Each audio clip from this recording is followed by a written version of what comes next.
This list was inevitable, really. I mean, you can't expect me to do an entire year of Sonic and not talk about the heroes, right?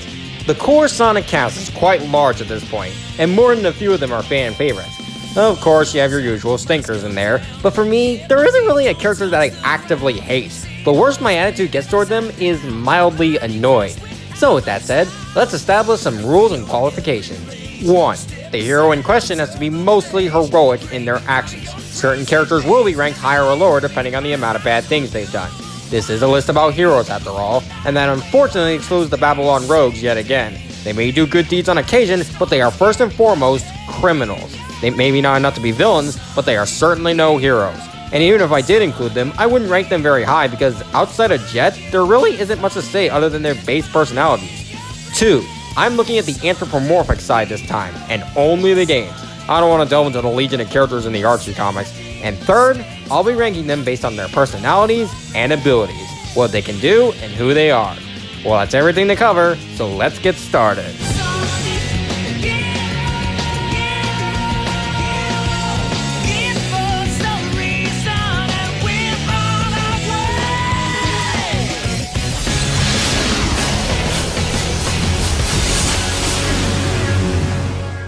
And my least favorite heroes in Sonic the Hedgehog are Mighty and Ray.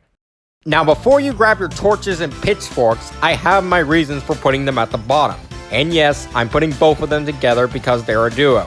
I've heard that these two are apparently really popular amongst classic Sonic fans, and I'm just like, why? There's almost nothing to these two, and even after watching Sonic Mania Adventures, I can't tell what their personalities are. Mighty is just the angry yet occasionally chill one of the duo, and Ray has literally nothing to him. I had to be missing something here because outside of their designs, these two are essentially discount Sonic and Tails to me. I will give Ray a little credit for having the useful ability to fly for long periods of time, even though it's literally just a cape feather from Super Mario World, but Mighty only has a ground slime ability that's only useful for bouncing off spikes, and the ability to deflect projectiles when jumping, which I can see being a little useful. But that's all you have with these two. Someone please explain to me why I should care about these forgotten Sonic characters, because given how bare bones they are, I don't think it would have mattered if they had stayed forgotten.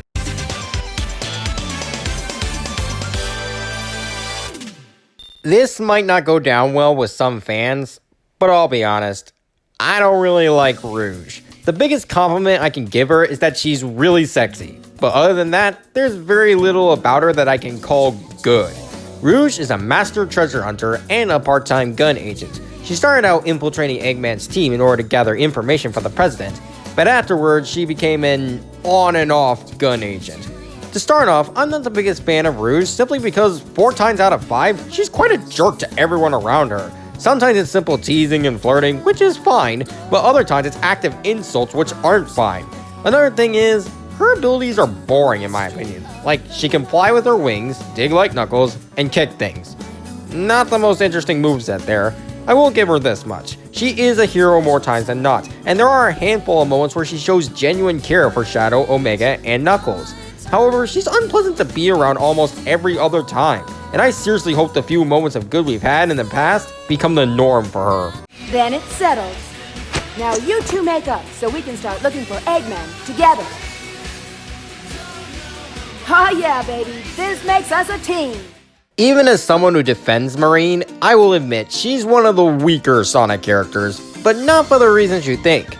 Marine is a 7-year-old girl who lives on the southern island. She's longed to see more of the world, but has been unable to until Sonic and Tails arrived and helped her do so. At first, Marine is very rambunctious. She's adventurous, yet also disregards safety, which causes problems for Sonic, Tails, and Blaze once she joins the group. But thanks to some frequent scolding from the group, Marine learns to become better and even assists during the climax, albeit in a very Deus Ex Machina kind of way. Personally, I've always found Marine to be enjoyable despite constantly being in the wrong. She's like young Leia from the Obi-Wan show. A little annoying, but still lovable. However, she doesn't really have that much else to her. Her only real abilities are her subpar shipbuilding skills and her ability to throw energy orbs, which, like I said, comes out of nowhere. Aside from that, she's just a gag character for better and worse. I still don't dislike her despite all this, but she's definitely one of the weaker Sonic characters out there. If only she would come back in another game and be given another chance. Nothing's gonna stop us now. We'll conquer the second sea. You know, if there was ever a comic relief character that seemingly nobody cares about, Styx would probably be just that. It's so weird. Styx is a character exclusive to Sonic Boom, is one of the only ones to be in both the show and the games, and even got a spot in Mario and Sonic Rio Olympic Games, yet I don't see anyone talk about her when they bring up Sonic Boom. Whenever Sonic Boom is mentioned, it's either about how bad Rise of Lyric was, how great the show was, or ranting about how Knuckles is a f***ing idiot. No love for Styx whatsoever. So let's give her some. Styx is, frankly, quite funny. Being that she's not very sophisticated, she's got a ton of quirky lines that perfectly capture that immature savageness. I hope I don't offend anyone by saying that. She's just a blast to listen to 9 times out of 10, especially in Fire and Ice, where she's straight up in love with the main villain who's a small robot. Unfortunately, she's got a few issues. For one, while in the show she and Amy are a great duo, the games do mention that relationship, specifically Shattered Crystal, yet we don't get anything like that in any of the 3 games. Also, her speech at the end of Shattered Crystal was too long and not funny. Even Sonic and Shadow acknowledge it. For 2, her only unique ability is her boomerang, and she only throws it either as an attack or to reach a switch somewhere. That's it. So yeah, while she can be funny, her humor can only carry her so far, which makes it a little more understandable why she's basically been forgotten by the fanbase. Maybe if she had been a playable character in Rise of Lyric, there'd be more to talk about, but I digress. Oh, and another small thing, she's the only Sonic character to not wear any gloves. It fits. Styx, come help me discipline your little BFF. Adorable, and he needs to learn to play nice. Admittedly, this entry is probably going to be the shortest because my opinion on Omega is agonizingly average. Omega is the last of the E-Series robots that started in Sonic Adventure. He was decommissioned and left to rot in a base until Rouge accidentally activated and released him. He sought revenge on Eggman for abandoning him and became part of Team Dark, to whom he is still very loyal to. The reason I have such a neutral stance on him is that for every cool thing about him, there's another boring thing. I do like his backstory and the fact that he's pretty much a walking military base in gameplay. Seriously, the amount of weapons on this guy is enough to take down even the biggest Eggman mechs. However, aside from his undying loyalty, his personality is about as deep as your average robot. There are a few funny moments with him, like in 06 when he mentions that he's taking spare magazines with him, but other than that, I can't tell what he's like. He has more depth than Mighty and Ray, which is why he's quite a bit higher than them, but he doesn't have much else to carry him higher. I don't actively dislike him, but I don't care when he's absent either. Now is designated time. I shall assist.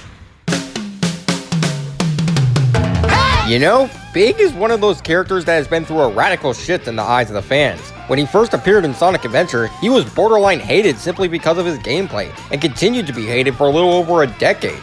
But nowadays, he's not only accepted, he's a meme. How that happened, I'll never know. In any case, Big is just your average everyday guy who lives in a forest with his pet Froggy. He enjoys fishing and just having a chill life, although sometimes things happen that cause him to lose Froggy, forcing him to go out and look for him. Honestly, I just think Big's fun. Not in a stupid kind of way, I can just imagine chilling with the guy and fishing with him. He's the kind of guy who just wants to live a chill life, and I definitely respect that. Also, I took a personality test once to see which Sonic character I was the most like, and it turns out I was the most like Big. I don't even have a joke for that, I just think that's funny. Moving on, while it may seem like fishing's all Big does, he can do a bit more than you think. He can use his fishing rod to launch Amy and Cream at robots, attach a weapon to the fishhook and swing it around, glide with his umbrella, and just bounce around like a ball, which is hilarious and fitting. The only thing I don't like about him is that he is kind of one note, but even then, he's still likable, just not as interesting as others. But I guess that I'm so happy now, gonna set my heart free. Similarly, I find Cream to be one of the more polarizing Sonic characters, but it's noticeably less so than Big. Yeah, I remember a lot of people saying that they dislike and even hate Cream for seemingly no reason, but now that she's been absent for 10 years, people have actually missed her and are kind of begging for a return. I'm not one of the beggars, but I do want to see Cream again. Cream is a 6-year-old rabbit who lived with her mother Vanilla until Eggman kidnapped her and Cream set out to rescue her. This is how she met Sonic and company and became part of the group, most notably around Amy. First and foremost, Cream is just too precious. She's so sweet and innocent that she can make friends with almost anyone. She was able to thaw Blaze's cold heart, and she even sympathizes with Cubot despite his undying loyalty to Eggman. Though her sweetness doesn't mean she won't fight, at least when the riders don't drop the ball. She can fly just as well as Tails by flapping her ears, carry and throw big and Amy hard enough to smash robots, and with her pet Chaotix, completely wreck most of Advanced 2's bosses. No wonder she named him Cheese. If I had to complain about anything, I'd say her innocence can lead her to do some unusual actions, like refusing to fight anyone during the first half of her story in Sonic Battle. But aside from that, I like Cream and wish she would come back sometime in the future. Don't know when or how, but I just hope it happens.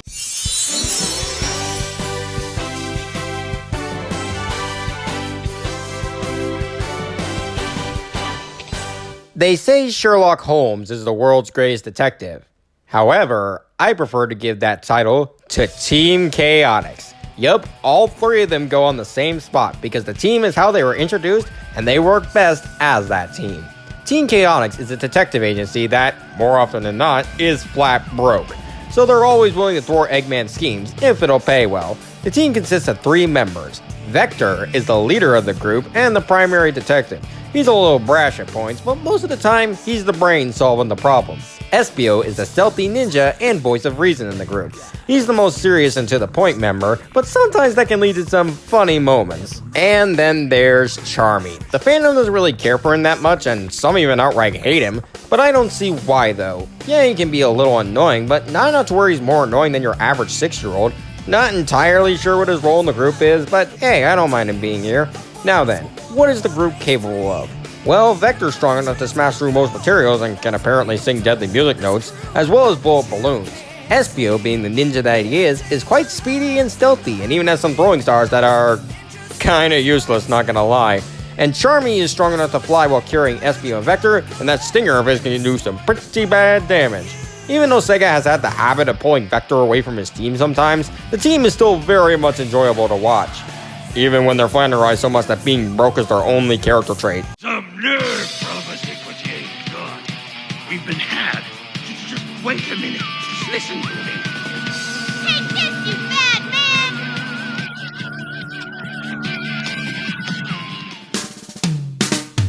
Amy Rose is another divisive Sonic character. Some like her and others just plain hate her. Personally, well, she's this high, do I even need to say it? Amy Rose was first introduced in Sonic CD as another one of Eggman's victims. After Sonic saved her, she's been smitten with him ever since and constantly chases after him in order to get him to love her. Good luck with that, sweetie. The only 2 things Sonic loves are action and chili dogs. In any case, during the older games, she was pretty obnoxious, not gonna lie. She was bratty, loud, and immature, yet she still had a place in her heart to be kind to others. Eventually, she became strong enough to take out Zero, the robot who was chasing her throughout Sonic Adventure, which in turn made her feel more confident to the point where she handles herself just fine on her own. Nowadays is where the fans are kind of split on her the most. A lot of people say that Amy has been flanderized, and I don't get why. I mean, I know her crush has been toned down significantly, but that can be seen as character development as well. After Adventure, the only thing Amy could do to grow further as a character is become less obsessed over Sonic. And she has. Or what? Are you really gonna tell me that you like that she tried to bribe and even force Sonic into marrying her? Please don't. Whatever the case, Amy's abilities include super speed, albeit nowhere near Sonic's level, and incredible strength with her Pico Pico hammer that can also be used to jump higher. She also had invisibility that one time, but that came out of nowhere so it doesn't count. Nifty abilities, but to be honest, I don't really like playing as her that often. There are some games where she's enjoyable, like in Heroes and Sonic Boom of all things, but other times like Sonic Advance and especially Adventure, I just want to steer clear of her. And you may be asking, if you don't like playing as her, why is she still this high? Well, that's because I think her character and her abilities in a vacuum do carry her this high, but not that much higher since, again, I don't like playing as her. Also, anyone else find it ironic that the franchise isn't allowed to have relationships, but one of the core parts of one of the main characters' personality is that she's in love with Sonic? Maybe you should reevaluate that, Sega. At least let them kiss. Hey, you guys, cheer up! You know we'll find them! No time to waste just standing here! Come on, let's get going! Well, Sonic's first ever rival is this high. Yeah, despite his dullness, I really like Knuckles. Knuckles is the guardian of the Master Emerald and currently the last of the Echidna race. When Eggman arrived on Angel Island for the first time, he tricked Knuckles into thinking that Sonic and Tails were the bad guys. Knuckles, unassuming of the Doctor's tricks, believed him and fought against Sonic and Tails for most of the game, until Eggman stole the Master Emerald and Knuckles finally wisened up. until he got tricked again. And again. And again. In any case, I like Knuckles because he's just funny to me. Even when he's being duped for the 5th time, I still find him funny. I do like it when he's more serious and focused, like in Forces, believe it or not, but his brash side can lead to some funny moments. Of course, there are moments where he's too dumb, like in Sonic Boom, but he never goes that far in the main games. As for what he can do, Knuckles, as his name suggests, can punch through solid rock, smash robots to pieces, climb up walls, and glide with his dreadlocks, however that works. Even in SA2 where his stages suck the life out of me, I enjoy playing as him no matter the game. He's just that enjoyable. However, there is one thing I'd like to address. There are some fans out there that have made the argument that unless Knuckles is A playable character, or B, has the Master Emerald with him, he should not be in the game at all. And my response to that is... no! Knuckles can still be in the game. You don't have to play as him, and he doesn't need the Master Emerald. He just needs a good reason to be there. Granted, there are times where he doesn't have a good reason, but thankfully there are equal amounts where he does. With that out of the way, Knuckles is a classic character that, while mistreated a few times, is always good to see and occasionally play as. This is the turning point, guys.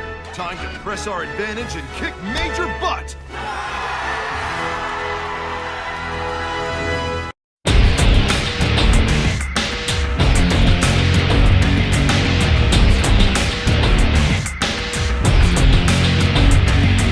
Oh, Shadow, what a roller coaster you've been on. From respectable rival to annoying edgelord and back again, it just seems like Sega doesn't know what to do with you. Thankfully, you're still awesome most of the time. Shadow the Hedgehog was created by Dr. Gerald Robotnik to be the ultimate life form, and cure his granddaughter Maria. However, due to paranoia, the government took down the whole operation, killing a bunch of scientists and Maria in the process, but not before Shadow was sent to Earth in a capsule. Unfortunately, the government found him anyway and sealed him in an underground base for 50 years, until Eggman stormed the base and released him. At first, he figured his purpose was to seek revenge on humanity, but towards the end, he remembered his true purpose and gave his life to protect the planet. Until Eggman saved him and kept him locked in a base, causing Shadow to get amnesia yet again. Now regarding Shadow's character, he's rather different between games. Sometimes he's simply serious, but still willing to care about those closest to him, namely Team Dark, but other times, he's an asshole that doesn't care about anyone. Obviously, I prefer the former, but in the right circumstances, I don't hate the latter. Like, in games like Free Riders and especially Sonic Boom, his asshole nature is unwarranted and obnoxious. But in games like Shadow the Hedgehog, he's going through an identity crisis, so him acting all over the place, while still annoying, is at least understandable. Even so, I'll always prefer the serious yet caring side of Shadow, as that's when he's the most likable in my opinion. Now then, as the ultimate life form, what can he do? Quite a lot really. He has all the abilities of Sonic, who we'll get to later, along with his own variety of chaos powers. He can use Chaos Spear to throw projectiles, Chaos Control to temporarily slow and even stop time, Chaos Dash to speed through just about anything, and Chaos Blast to obliterate everything around him in a massive explosion. He can also teleport with or without a Chaos Emerald, and he's quite aggressive with melee attacks, even though they aren't really that useful in the game. Shadow is definitely inconsistent character-wise, but when he is treated well, he's one of my favorites, both in the story and gameplay. I just hope that going forward, Sega stops trying to make him the broody edgelord no one likes. If the world chooses to become my enemy, I will fight like I always have.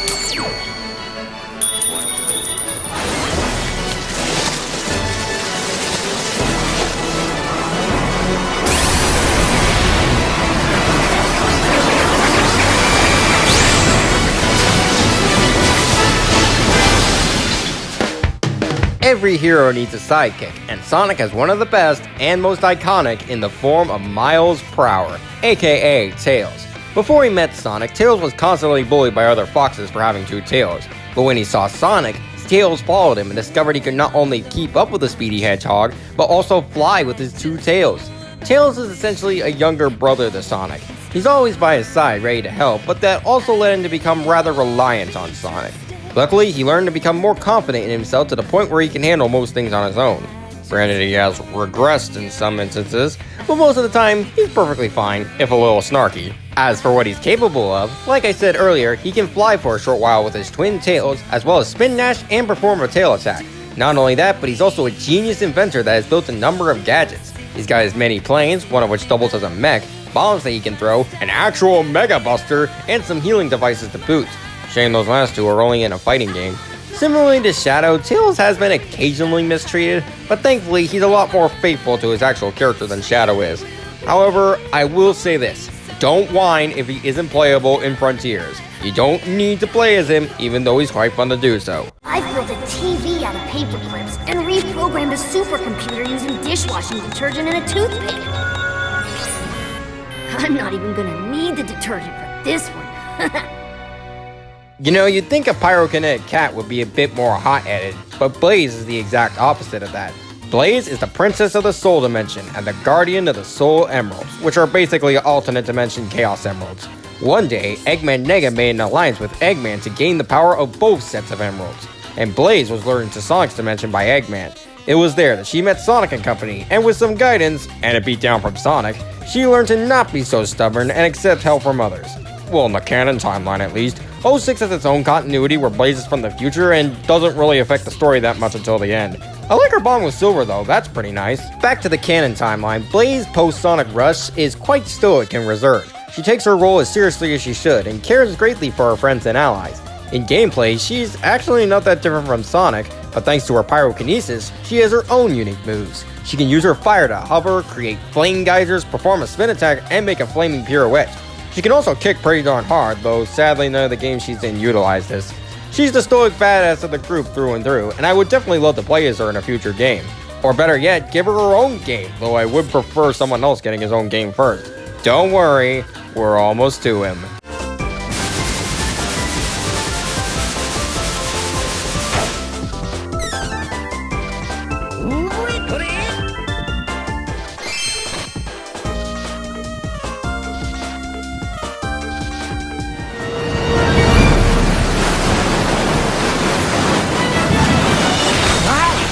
Pretty snazzy performance there. Ah yeah, the main man is here. You all knew that Sonic would be close to the top, though it may surprise you that he isn't number one.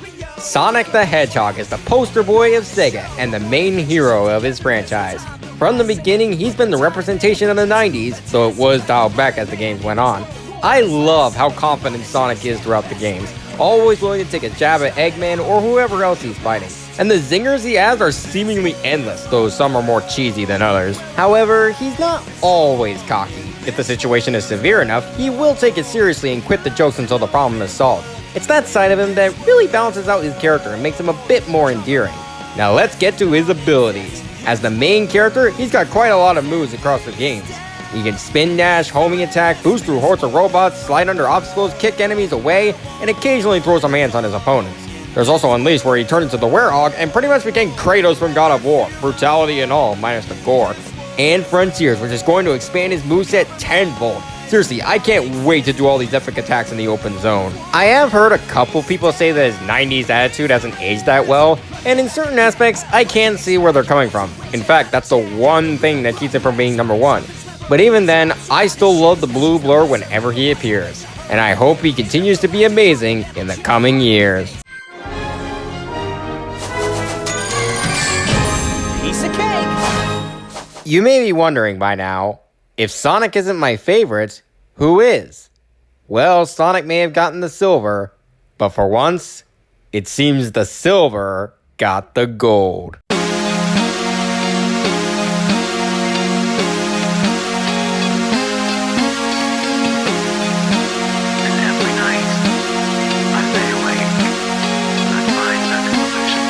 That's right, Silver the Hedgehog is my favorite Sonic hero. In fact, he's my favorite Sonic character. Silver is a hero from the future who frequently visits the past to protect said future. His first appearance was in Sonic 06 by literally 2 days, so I'll talk about that continuity first. In that game, Silver and Blaze fought to destroy Iblis, the lava monster continuously ravaging their world. Mephiles manipulated them both into following him into the past, where he tried to trick them into killing Sonic. Luckily, Silver found out the truth before doing so, and found a different way of dealing with Iblis. In the canon timeline, he comes from the future to stop Eggman Nega, a descendant of Eggman from the future, from altering time forever. I kind of prefer the 06 continuity, but I guess I'm fine with the canon stuff. Silver in both timelines is generally naive, but not quite dumb. He doesn't assume much about the world and doesn't really understand a whole lot about it, but he still comes from a place of genuine care. In fact, my favorite depiction of him is in TSR. When there's no danger or threats to be concerned about, Silver is just a lovable dork that's just happy to be there. He also doesn't understand smack talk. I'm so gonna own you, Silver. Okay. No, you're supposed to say in your dreams, Sonic. In your dreams, Sonic. Too late. The moment's passed. As for his abilities, he's the most unique hero of the cast. He's got psychokinesis that lets him fly, teleport, pick up and throw random objects, create waves of psychokinetic energy, and even combine objects to make huge constructs capable of mowing down cities. Despite his slow nature in 06, I loved playing as him the most, ball puzzle notwithstanding. In fact, at times, it kind of felt like the levels were designed specifically for him. Of course, everyone remembers his boss fight with extreme hatred, but honestly, it's really not that bad once you know what to do. Also, I gotta mention how amazing Silver's theme from 06 is. I know I haven't mentioned the other characters' themes from the various games, but the reasons are A, I don't care about those themes, and B, Dreams of an Absolution is just too good. It's positively beautiful to listen to, and the lyrics paint a feeling of love in them. Almost like it's talking about Silver and Blaze's relationship in 06, which is a ship I'm always down for. 'Cause every night I will save your life, and every night I will be with you. 'Cause every night I still lay awake and I dream of an absolution. 'Cause every night I will make it right, and every night I will come to you. And every night it just stays the same in my dream of an absolution. All in all, I've loved Silver ever since I first saw him in a Sonic game. I love his powers, his backstory, his personality, and his theme song.